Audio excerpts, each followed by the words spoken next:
Eu sou muito fã de Monster Hunter, inclusive foi o motivo de eu ter comprado um Nintendo Switch, pois Monster Hunter Rise foi anunciado como exclusivo para cá, mas também me fez comprar um Xbox, um 3DS e até mesmo um PSP lá nos anos 2000. Sim, vi o Atari nascer, então o que seria um PSP? Mas ao ver que Monster Hunter Wilds foi acusado de ser um jogo fácil, que não é por conta da acessibilidade, mas sim por não trazer dificuldade alguma para os fãs da série, e também por não rodar no meu notebook com uma modesta GTX 1650. Eu preferi dar um passo atrás e vim jogar Monster Hunter Generation Ultimate aqui no Nintendo Switch mesmo. E meus amigos, que jogo bom!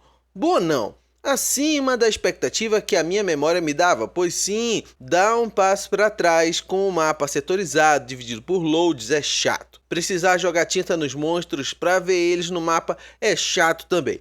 E muitas outras coisas que me deixariam aqui um tempão falando são chatas nesse jogo. Mas sabe a parte legal? Isso aqui!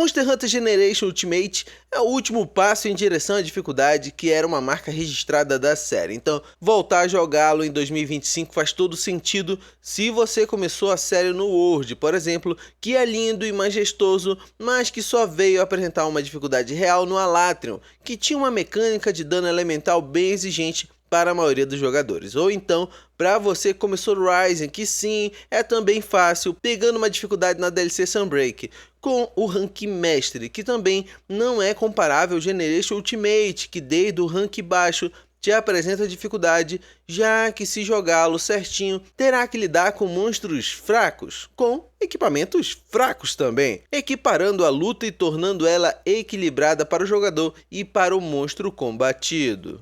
Algo que eu não via mais nos jogos atuais da série Monster Hunter era essa tela aqui. Missão fracassada, missão abortada.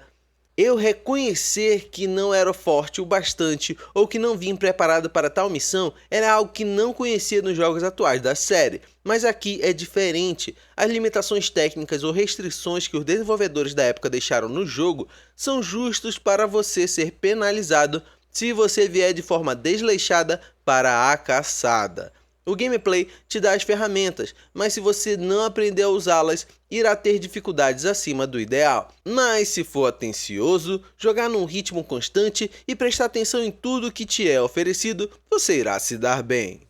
Monster Hunter Generation Ultimate é também o jogo com o maior número de monstros da série. Por aqui temos 91 monstros, algo admirável, já que todos eles apresentam armaduras, armas e têm um grau de complexidade diferente. Temos também o maior número de missões, gerando um pós-game quase infinito, já que além das missões base do jogo, as missões de evento que a Capcom disponibilizou até hoje são marcantes, pois te oferecem personalizações, armas e muita coisa legal para te entreter por centenas de horas, que diluídas no tempo médio, pelo menos dos inscritos do canal, lhe dariam um ano de jogatina. Lógico que você pode ser como eu e fazer mais de 100 horas logo na primeira semana.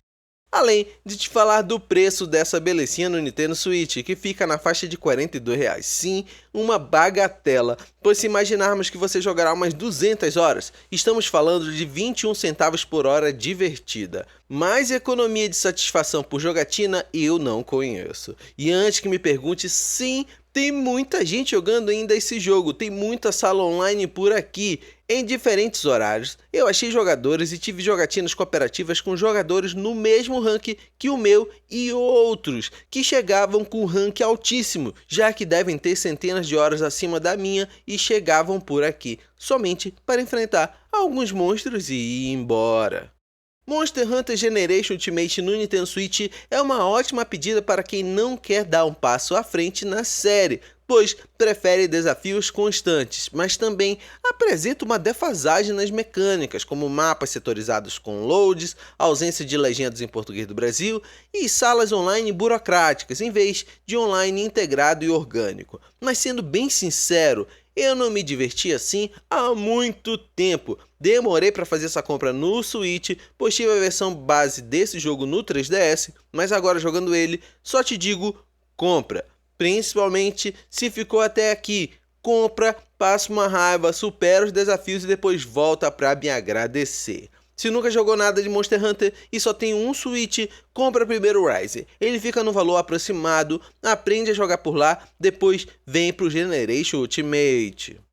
Do mais, valeu pelo tempo que passamos juntos, torço que esse conteúdo de Monster Hunter tenha te ajudado a entender se Generation Ultimate é ou não para você em 2025. E se tiver mais dúvidas sobre esse jogo, coloca aqui nos comentários. Eu sempre venho responder por aqui e respondo todos. Aliás, deixei 2 vídeos na sua tela agora. Se algum deles fizer sentido para você, continua por aqui comigo. Um grande abraço, te desejo tudo de bom e até os próximos jogos no Switch.